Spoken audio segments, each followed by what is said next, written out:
Teaming up to help Saskatchewan industries hit hard by tariffs, what the province and Ottawa are offering.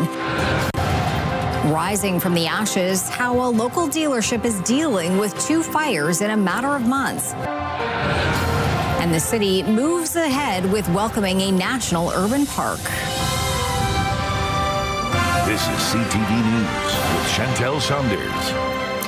Good evening. We begin tonight with a plan to help Saskatchewan industry hit hard by tariffs. Ottawa and the province have announced funding to support affected workers. Jasmine Pelche reports on the rollout.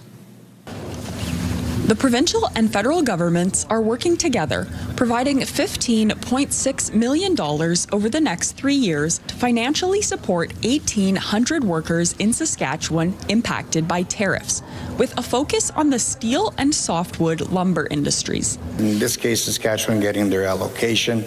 They then determine which sectors and how they respond to it. And of course, they report back to us, and that's very helpful. And it's a very respectful relationship. The funding, announced through the Canada-Saskatchewan Workforce Tariff Response, will help unemployed workers learn skills for in-demand jobs, while people who are still working can strengthen their skills and adapt to evolving industries. What we're going to be using these dollars for is through an application process by businesses that are affected. So what they'll do is they will apply, stating that we've got, or workers, obviously they've got issues with employment sustainability because of a shrinking demand for their product. Supports will be offered through Sask Jobs and training partners. The province will use existing workforce development and skilled trades programming to ensure the rapid response rather than trying to reinvent the wheel with new tariff-related programming. This tariff response effort is in addition to the $65 million the federal government already contributes annually to training and employment services in Saskatchewan. The province says employment opportunities may become available in the north through upcoming resource projects. Jasmine Pelche, CTV News, Prince Albert. A Saskatoon vehicle dealership is picking up the pieces after an early morning fire on Wednesday. It comes just months after another fire at the business. CTV's Stacey Hines spoke with the owner, who says they're ready to get back to business. It was a shocking wake-up call for Randy Dow. Around 4:30 a.m., he got word his business was on fire. I was in shock the whole time, didn't quite understand why. The fire damaged the west side of the building and 6 vehicles. Dow, who's been operating here for more than 2 decades, says there were signs someone had been in the area before the fire. There's blankets, there's grates, there's bags, there's some food left over. It did start on the outside, and from there I'm assuming it lit the cars on fire and the rest of the building. Saskatoon police say an arson investigator is looking into the cause. It comes just months after police began investigating an arson at the dealership in December. This is security footage that was featured in Crime Stoppers. Police say the person in the video set a fire in a front passenger wheel well, leaving one vehicle a write-off. Police say no arrests have been made in that case. That was one episode that we just had to deal with, and now this. Dow says this latest fire has forced the business to close for a couple of days. The fire department estimates damage at about $350,000. And Dow says costs are already adding up, with staff, overhead, and other bills to cover. I can't put a value on it just yet. The team at Dow Auto is now moving into a temporary trailer office, hoping to be back up and running this weekend and get back on their feet. We just gotta keep our heads up, stay strong, and continue on. Stacey Hine, CTV News, Saskatoon.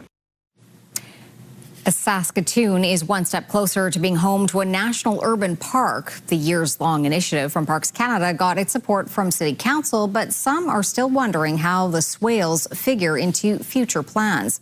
Keenan Sorokon has more. Environmental advocates who until recently were big supporters of Saskatoon's efforts to become one of the first cities in Canada with a national urban park are now tempering expectations. We need to show up at our boldest and best, and that means reaffirming the boundaries for the Northeast and Small Swales that Council endorsed unanimously in 2023. With the help of the Meewasin Valley Authority, Parks Canada is looking to designate a new national park along the South Saskatchewan River in the coming months. But part of the plan excludes areas of the northeast and Small Swale. These natural prairie lands are considered a threatened ecosystem, rich with many plant and animal species, and leaving some of these lands vulnerable for potential redevelopment in the future isn't sitting well with those looking to take care of them. We have never seen a case where explicit instructions or guidance from elected leadership have been so blatantly ignored and overwritten. Adding to worries is the city's newest neighborhood in the planning stages will border the swales. City Council previously established boundaries of the swale in 2023, but for the park to move forward on a tight timeline, it needs approval for these new drawn lines that could change in the future. But ultimately, Council didn't want to risk missing out on being home to a national park. If you are going to change the boundaries now, you are sending the consultation and the chance of getting the National Urban Park designated back to the beginning. A legal boundary of the swales is expected to be established when the new neighborhood planning begins to move through council next year. Keenan Sorakan, CTV News, Saskatoon. More dedicated bike lanes will be coming to Victoria Avenue. City Council has approved 2 bike lanes running from Taylor Street to Ruth Street. The bike lanes running in each direction will have barriers on each side of the street and remove parking on Victoria Avenue. Administration expects the project to cost $3.6 million, but there's no source for funding as of right now. Some councillors weren't convinced a bike lane was necessary, but Mayor Cynthia Block wants to keep up with other cities.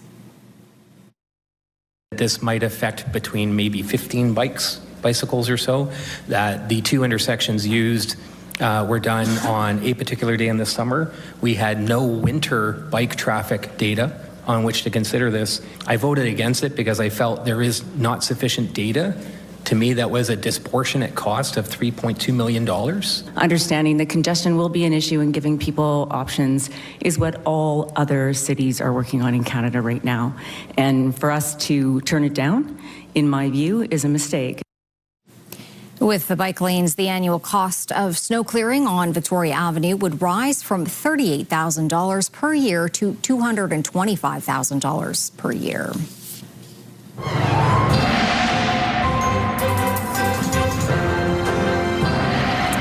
Certainly not cycling weather up there. Well, again, maybe it is for some people, you know, but we still have snow on the ground, and we can expect to see more snow on the ground as we roll into the early part of next week, maybe even the latter part of next week, but we'll keep our eyes concentrating on Monday. But let's take a quick look at what was going on with the satellite, and really not a lot of active weather. There may be something sliding into parts of northern Saskatchewan as we make our way into the next 12 hours or so. But ultimately, is it going to warm up? The answer is no. Temperatures are still going to stay below seasonal, and then we'll talk a little bit more about that expected snowfall come Monday. The Crown has plans to seek an adult sentence for one of the accused in a quadruple homicide on a Saskatchewan First Nation last year. A 17-year-old who cannot be named under the Youth Criminal Justice Act faces 4 counts of first-degree murder and 1 count of attempted murder in the deaths of 4 people in February of 2025 on the Carry the Kettle Nakota Nation. In a notice filed last month, the Crown stated it will seek an adult sentence following any conviction for the crimes. A second youth accused in the killings pleaded guilty to manslaughter last month. 18-year-old Darius Reset also faces 4 counts of first-degree murder in the case. 2 people from Saskatoon have died following yesterday's collision along Highway 7 just west of Harris. RCMP say at about 1:15 in the afternoon, a van and an SUV collided. The driver and passenger of the van, a 33-year-old woman and 37-year-old man, both from Saskatoon, died at the scene. A second passenger in the van was sent to hospital with non-life-threatening injuries. The SUV's passenger was seriously injured. Its driver suffered minor injuries. Both were taken to hospital. There is no word on what contributed to the crash. A Prince Albert man has been charged with the attempted murder of a police officer. RCMP say on Monday over the noon hour, a white SUV drove through a stop sign in Meadow Lake before speeding toward Highway 55. An officer tried multiple times to stop the vehicle and was hit by the SUV when trying to put down a spike belt to slow the vehicle. The officer was treated for injuries described as non-life-threatening. 26-year-old Keyston Mitchell from Prince Albert is facing a string of charges, including attempted murder, aggravated assaults of a police officer, and assaulting an officer with a weapon. 26-year-old Jasmine Beatty from Deschambault Lake is facing less serious charges. The city of Saskatoon is warning about a text scam demanding payment for unpaid parking tickets. The city says it never calls, robocalls, texts, or emails insisting people pay for unpaid tickets, and it never asks for credit card or banking information from customers over the phone, text, or email. It's warning people not to click on any links that are suspicious, and it's reminding people they can check if they have unpaid tickets on the city's website by entering their driver's license number. RCMP are advising the public to be alert for fraudulent letters being sent claiming they've won a Set for Life lottery. RCMP say the letters come in handwritten envelopes claiming to come from the lottery's president of operations, instructing the recipient to call a number and claim a lump sum prize. Police say the return address and phone numbers are not connected to any legitimate lottery company and are warning residents to be cautious of unexpected mail, never share financial information with unverified senders, and avoid calling phone numbers or visiting unfamiliar websites listed in suspicious letters. The Speaker of the Saskatchewan Legislature has had enough. This week, he scolded MLAs on both sides of the aisle and threatened to kick out those who continued their bad behavior. Wayne Mantika has more. Yesterday, I said I was going to be firmer. Heckling during debate in the Saskatchewan Legislature has become a distraction for the Speaker. We took the carbon tax off, Mr. Speaker. We are saving the ratepayers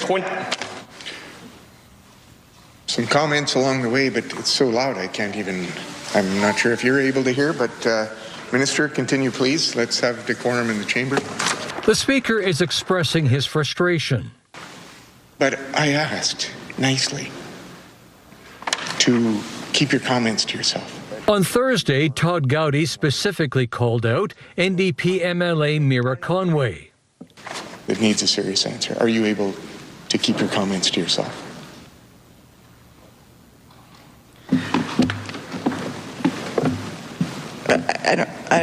I'll do my best, Mr. Speaker. A lot of people talking in here today. I don't know why you're addressing me specifically. Well, from my seat, I can hear all the voices in the place. There are a few that are outspoken. The NDP say it's hard to sit in silence. We're not allowed to stand up and say, those guys are lying. I can say it out here, and I will say it to the people of the province. They lie day after day after day to you. Are we frustrated with that? You bet. Will we continue to be frustrated? You bet. In a written statement, the government said the legislature should be a place of debate, not hate. Unfortunately, the NDP does not appear to agree. I think that we should not hate the people that we disagree with. I think we should respect those differences, Mr. Speaker. It's a decades-old battle between opposing parties in the legislature that is showing no signs of abating. Wayne Mantika, CTV News, Regina. Canada's Natural Resource Minister is giving funding to a series of carbon capture and renewable energy projects across the country, including 2 in Saskatchewan. The Petroleum Technology Research Centre in Regina will get around $4.9 million to help analyze how CO2 moves and changes deep underground. A Meadow Lake company will be getting $10 million to test new seismic surveys for carbon capture and storage measurement, monitoring, and verification. The funding comes through Canada's Energy Innovation Program. Saskatoon's Gather Local Market has a new tenant. The kegs are flowing as Rebellion Brewing has opened a micro brewery bar. The Gather Local space was once home to Saskatoon's Farmers Market, which moved in 2020 as City Council worked to bring in an operator that could keep the facility in business 6 days a week instead of just on weekends. Rebellion says this new venture also allows it to connect with people in a space that celebrates local businesses. Rebellion Brewing, we make beer. I don't know, you can buy all sorts of beer, this or that. Our brand promise has always been great beer that makes the community better. And that's really important to us. And so that's why there's just so much synergy to be here at Gather Local Market. The Gather Local Market also features other local food, drink, and gift vendors. Some of the most skilled youth tradespeople were in Regina and Moose Jaw today trying to recruit the next generation of trades workers. Damien Smith with that story. From sewing to bricklaying to robotics, the future of the trades are gathering in Regina and Moose Jaw for the provincial skilled trades and technology competition. The trades are a hands-on activity, and kids need to do it hands-on. They need to be able to try it while they're in school. They need to put their hands on materials. They need to put things together. Grade 11 students competing in heavy-duty mechanics from Melville and Yorkton say fellow classmates still have a desire for the trades. There's a good handful of people that really want to be welders and mechanics, and mostly it's welders or just even millwright people. At our school, we have welding and construction and mechanics and machining even, and it definitely helps get people interested in it. However, it hasn't been so easy for recruiters. Our children are taught by people who've gone to university, and they've lived a more sedentary lifestyle kids have. According to the Educational Partnership Foundation, people working in the trades are retiring 3 times more than those entering it across Canada. They also say Canada will be down 15,000 apprenticeship roles within the next 15 years. Leaders in the trades programs are working on bringing down the median age. They're typically going to a university setting first and not getting into the polytechnic until age 26. And to go through a full apprenticeship and become a Red Seal tradesperson, that's like a 4-year journey.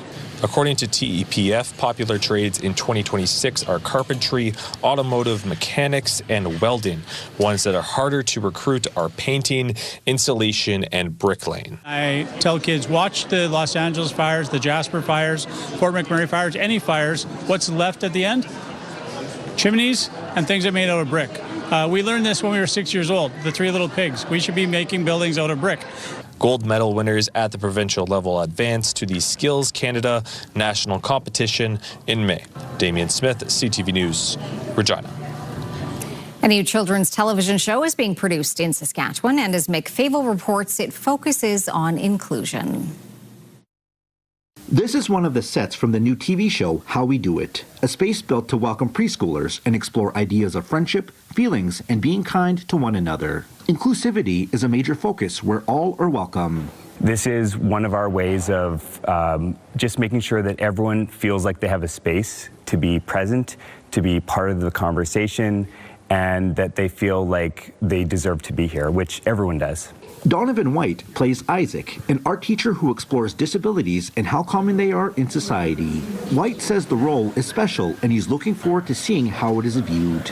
I'd love to see how everyone else, and not just the disabled community, but just everyone in general, how they see it and be like, oh, I never thought of things like that. It could be done like that, and So those are the things I'm more excited to see, is just the feedback that I get back from everyone. Growing up, Allison Lang says there were no shows like this for her that depicted children who were born differently and treated just like everyone else. I didn't know that other people like me existed in the world with disabilities and could be successful on television and, really showcasing their disability proudly. I think a show like this is so important for kids. There are 27 episodes now being filmed at the John Hopkins Soundstage. Saskatchewan talent make up a large portion of the show's production. With a cast and crew of about 50 people, it's estimated $1 million worth of business is coming into the province. The crew is working so hard. They're all so talented. It's a true testament to what can happen here in the province of Saskatchewan when people are coming together, and I think the results will show up on screen. How We Do It will be available to watch on the AMI TV channel starting in July, with high hopes of a follow-up season. Mick Favel, CTV News, Regina. Still to come, who will be the next NDP leader? Also, why Liberal MPs' comments are under the microscope.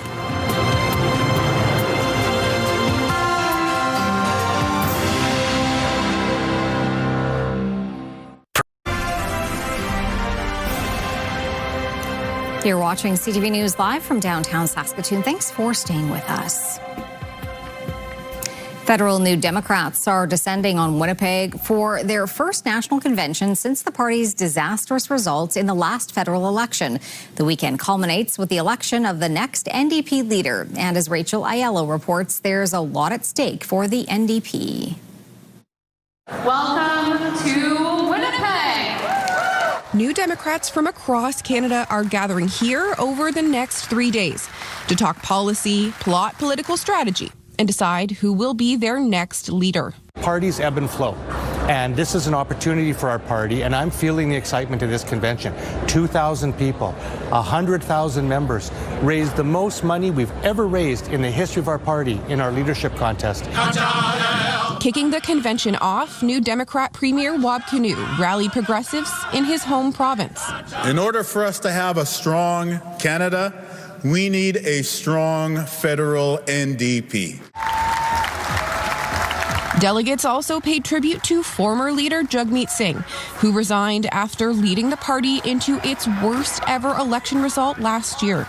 Before voting concludes Saturday night and the new leader is named on Sunday, each of the 5 candidates on the ballot, documentary filmmaker and perceived frontrunner Avi Lewis, Alberta MP Heather McPherson, dock worker and union boss Rob Ashton, Indigenous social worker Tennille Johnston, and organic farmer Tony McQuail, will have one last chance to pitch members on their vision for the future of the party, a party that has a lot of rebuilding to do.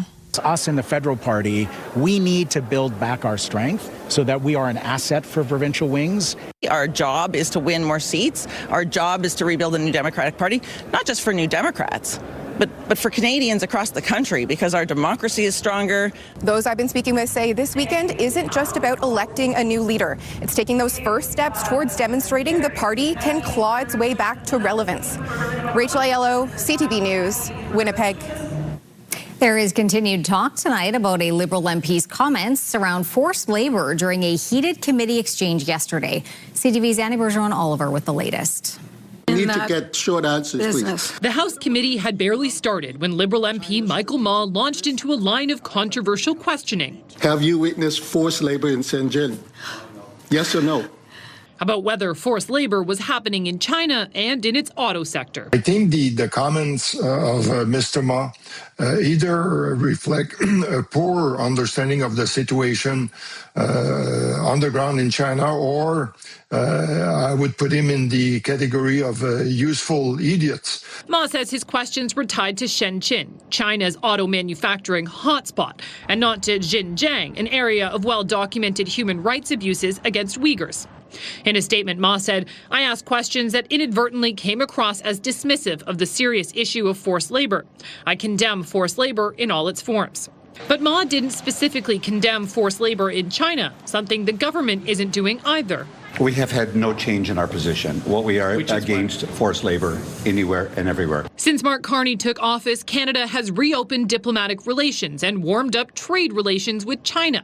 At the same time, Canada seems to have a softer tone publicly about Beijing at the request of the Chinese president. I mean, he didn't say it this way, but I interpret it. Don't lecture me in public. Bring issues to me directly. In his latest departmental plan, Global Affairs doesn't mention forced labor as a priority, a change from 2022 when the same kind of plan specifically said Canada will continue to speak out against China's repression of the Uyghur and Tibetan peoples. Advocates say Canada needs to be stronger in its fight against forced labor and needs to prioritize human rights in conversations with China. When we sideline human rights, we are sidelining our core values and interests. Canada has laws banning imports with the use of forced labor, but many experts say those laws are not strong enough due to weak enforcement powers. Annie Bergeron-Oliver, CTV News, Ottawa. In the Middle East, Israel attacked 2 Iranian nuclear facilities today, a decommissioned heavy water plant and a uranium production factory.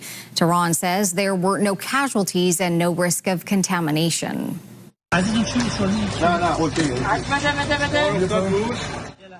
The Israelis are threatening to escalate and expand their campaign against Iran, where industrial sites were also struck today. Missile launchers and storage facilities in the western part of the country were attacked as well. The Americans are also continuing to strike Iran, which is still firing missiles at Israel and Gulf Arab nations. U.S. President Donald Trump is threatening to destroy Iranian energy plants if the Strait of Hormuz is not reopened by April 6th. That crucial waterway was a major point of discussion today in Paris, where Canada's Foreign Affairs Minister and her G7 counterparts have been meeting. Canada is also ensuring that we have a free and open Strait of Hormuz. That is necessary for energy, for fertilizer, for commercial supply chains writ large. And I would say that these aren't just commercial issues, but they're also humanitarian issues. Iran's ambassador to the UN says his country will grant a request from the world body to allow safe passage of humanitarian aid and agriculture shipments through the strait. The United Nations is setting up a task force to work on a way to keep trade flowing through the waterway.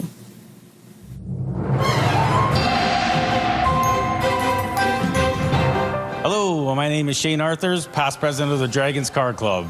We have our annual 64th annual car show down at Prairieland Park. Over 250 cars. We are excited this year, 3rd and 4th of April. Come on down and check it out at Prairieland Park. All the money goes to Camp Easter Seal. Jeff, what's the weather going to be like? Well, Shane, it looks like temperatures are going to be below seasonal, and there might even be a little flurry activity, but that'll keep people indoors, won't it? Let's take a look at those numbers. First of all, we'll tell you that Friday, Good Friday, we're looking at -2 degrees right now, about a 40% chance of flurries, so a 60% chance there won't be flurries. Dragons.com is where you can get all the information, and of course, 2 big days, Friday and Saturday. -1 degree. Things have been warming up, so mid-afternoon is around -3 degrees, but right now, -1 degree in Saskatoon. That is our 24-hour high. -8 in Prince Albert and -4 in the Battlefords, and as you can see, a little breezy in all 3 locations. Now, let's take a look at our almanac. Well, as I mentioned, that -1 degree, it happens to be our 24-hour high so far. Maybe we'll hit 0. 3 degrees is typical for this time of year, so 4 degrees below seasonal. 17, the record warm temperature for the 27th of March. That was set in 1986. The record cold temperature on this date from 1921. That was -32. And the sun is going to go down at 7:32. Coming up, a Saskatchewan summertime favorite closer to demolition. A look at the super fans that had Kenosee super slides years ago.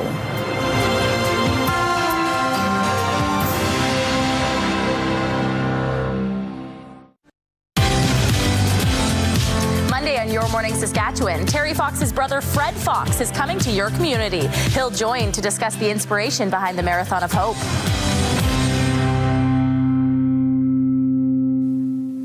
Okay, quick look through the live lens of Skycam. Not much in the way of clouds outside our downtown studios. And we can tell you that we've got ourselves, it's been a cold day, but it's been warming up through the latter part of the afternoon. It's not like it's toasty, but there you go. Out on Canada's west coast, they're getting a bit of a break from the snow, but some of that snow is going to make its way back down south as the weekend progresses. And some places like Vancouver and Lower Mainland and then Vancouver Island may see it as rain. And then Calgary might actually start to see some decent snow, some upsloping winds, and a system coming in from the States, and some of that might come our way. So we'll keep that in mind as we roll into the next couple of days. -1 degree in Saskatoon, -8 in Prince Albert, -4 in the Battlefords. The hot spot in the province, that was Val-Marie at 11 degrees. Uranium City, the cold spot at -32. Around the province we go, starting off with our larger communities. -3 in Lloydminster, 6 in Swift Current, 4 in Moose Jaw, 2 in Regina, 3 in Estevan, but -8 in Yorkton. And into central parts of the province, as you can see, a little cooler once we get north of the Yellowhead Highway. It's 4 degrees on the plus side in Kindersley. It's -4 in Meadow Lake, -9 in Nipwood, as well as Melfort, -8 in Waskesiu and Hudson Bay and Wynyard. 3 in Rosetown. -11 in Stony Rapids, -8 in Buffalo Narrows and La Ronge, -7 in South End and Sandy Bay Island Falls. Key Lake checking in at -10. Down south, not everyone on the plus side of the thermometer, but you can certainly see double-digit temperatures there in Maple Creek. And then as we make our way towards the eastern side of the province, we get a little further north of the Trans-Canada, temperatures do drop off into the minus side of things, -8 right now in Melville. A quick look at our futurecast. Well, here's what I'm talking about, a little bit of a system sliding through and making its way into parts of western Saskatchewan and eventually north of Prince Albert and area. We'll keep our eye on that. We're not expecting a big-time windy day, but it might be breezy, shall we say. Temperatures of -6 or -7 dominate the picture for tomorrow for northern Saskatchewan. A chance of some flurries in the Buffalo Narrows area. Also expecting a possibility of flurries for Meadow Lake and Spiritwood at -4 for both communities. 1 on the plus side for Kindersley and Rosetown. And then we've got ourselves plus temperatures for the southwest, especially down around Maple Creek, where a daytime high of 9 is expected. 8 for Swift Current, 3 for Leader, 2 in Outlook, 5 degrees in Regina, 7 in Moose Jaw, 8 in Estevan, but -3 degrees tomorrow in Yorkton. And staying on the minus side of things in east central Saskatchewan, at least in these communities, temperatures of -5 in Melfort, -1 in Hudson Bay. Here we go at the Battleford's dropping down to -12 tonight, -3 tomorrow. The winds shift around a little bit tomorrow, then staying at -3 on Sunday. Then Monday, we could see, let's say, up to 5 centimeters of snow in the Battleford's region, and then slowly, ever so slowly warming up to the freezing mark by the end of the work week, but that's still below season, or as we head into the Easter weekend. -17 degrees for Prince Albert, -4 for the daytime high on Saturday. Sunday, -2, -3 to start the work week with a chance of maybe 2 to 5 centimeters of snow, and then getting onto the plus side of the thermometer on Thursday, but it comes with a chance of some flurries and possibility of flurries on Good Friday as well. Saskatoon's overnight temperature, -14 degrees. The winds back off under partly cloudy skies. Tomorrow, mainly cloudy conditions, -3, so a little cooler than today. And -4 on Sunday, and then 5 to 10 centimeters of snow, maybe a little more than that on Monday, -6 degrees, -4, and then getting back to closer to the freezing mark, but still below season and still below 0.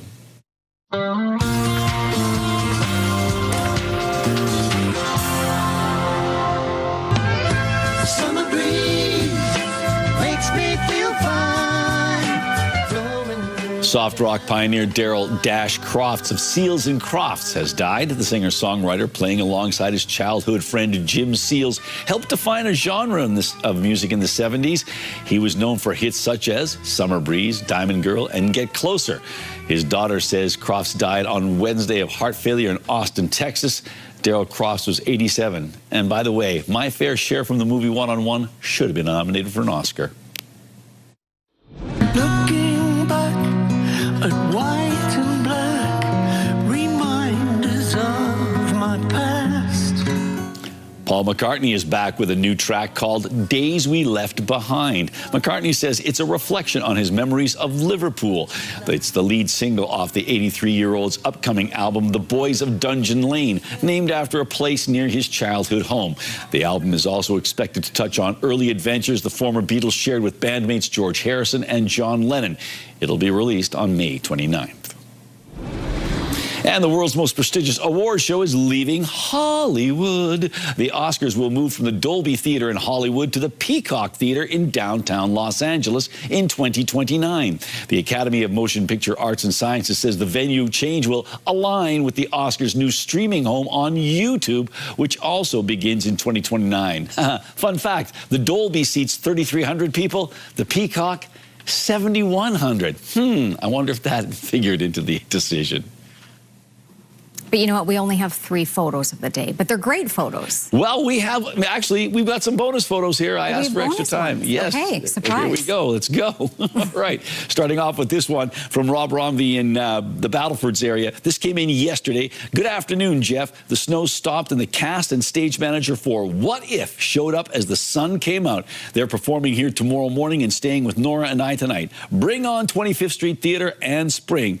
Well, thank you, Rob, for sharing that photo, and I'm sure you and Nora took great care of the show, folks. So thank you for sharing that with us. From Charlotte Funk, The fox is curled up trying to keep warm at Sled Lake. Yes, indeed. Last night, Sled Lake dropped down to -23. So, yes, that particular Foxy Loxy's got to keep warm. And finally, we have a few photos here from last night at Evan Hardy Collegiate. They had a special fundraiser, a variety show featuring professional and student performers, and they raised approximately $11,000 for the Restorative Action Program. So congratulations to all the staff and students on a job well done. That's right, you saw Jay Semko there. So way to go. And if you'd like to share an image with us, you can do so by sending it to cfqcnews@ctv.ca. And please put pick of the day in the subject line, and you can scan the QR code to get more information.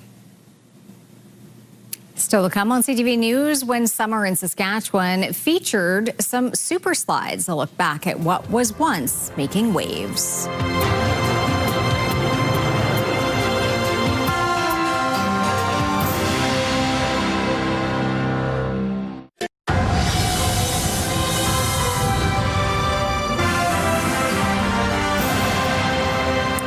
It was a summertime favorite decades ago, the Kenosee Super Slides, giving families hours of fun in the sun. But the Saskatchewan staple closed 6 years ago. Demolition of the site is nearly complete, living behind a pile of dirt and childhood memories. Cole Davenport reports. The water's great at Kenosee Super Slides. For more than 30 years, anyone passing by on Highway 9 or looking across the road from the village of Kenosee Lake could see a beacon of summer fun in southeastern Saskatchewan peeking above the trees. The infamous Free Fall, the main attraction of the Kenosee Super Slides. They actually had a t-shirt that you could buy at the store, and it said, "I survived the free fall." The free fall, an 8-story feat to be conquered by school-age kids and adults with a fear of heights alike, and one of 7 water slides awaiting visitors on those summer days between its first season in 1986 and its closure in 2020. Jordan Howie's favorite memory of the park, going down the free fall for the first time. Went there at least once or twice a year in the summer, and those are some of the best memories of my life, and that was kind of part of the reason why I ended up working there. Staying at his family's cabin nearby, Howie worked as a lifeguard during the summers. Over time, the park had its share of incidents, as with any attraction of its kind, from an apparent vandal draining all the water in 2008, more than 100,000 gallons worth, to a public health alert over a waterborne illness in 2013 and an injury in 2017 that made provincial headlines. But every summer, thousands of people would march up the hill overlooking Kenosee Lake again and again and again. Sometimes on really busy days, up to 1,000 people coming in through the park, and you'd have lineups down the hill. Carter Colopy started his job at the slides at age 15. He remembers a common trade deal with another Kenosee Lake institution, the Moosehead Inn. So we're able to kind of exchange pizza for sliding after hours. Today, the Moosehead is gone, destroyed in a fire in 2021. The Super Slides now joining it in the chapters of Kenosee Lake past. The water park shut down in 2020 when the Saskatchewan Health Authority pulled its operating license. Attempts to reopen the following 2 years were unsuccessful. In the time since the slides were last open, the provincial government said the park's condition deteriorated to the point it became a public safety risk. One of the park's owners, Jan Armstrong, said he and his family did not abandon the Super Slides, but declined to speak with CTV News further. The province ordered the demolition of the Super Slides in February, and by mid-March, the slides were gone, leaving behind only a blank slate of fresh dirt for whatever comes next, and memories for people like Colopy and Howie. You know, it had a good run, and it made a lot of people's days and made summers awesome for a lot of kids and a lot of people growing up there at the time. It's a big loss. Like, there's a whole group of kids now that will never know what it was like to go to Kenosee and just spend a day at the Super Slides. What the future holds for the former Super Slides site is unknown, but whatever does end up getting built here someday is sure to make a splash. Cole Davenport, CTV News, Regina. When we come back, what all the hoopla was about on the court today, and later, what has one BC man quite stumped in his collection.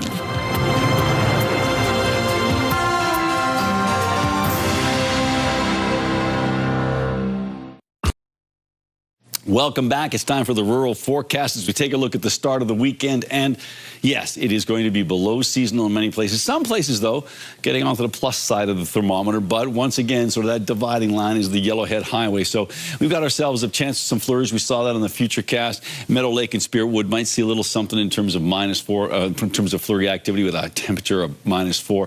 Lloydminster cloudy and -4. Cools off in Melfort, -5, -1, though, in Hudson Bay, -4 in Wynyard. And as we make our way down south, well, look at this. Double-digit temperatures near the international border. A high of 9 degrees for East End, Cypress Hills, Maple Creek, and Assiniboia.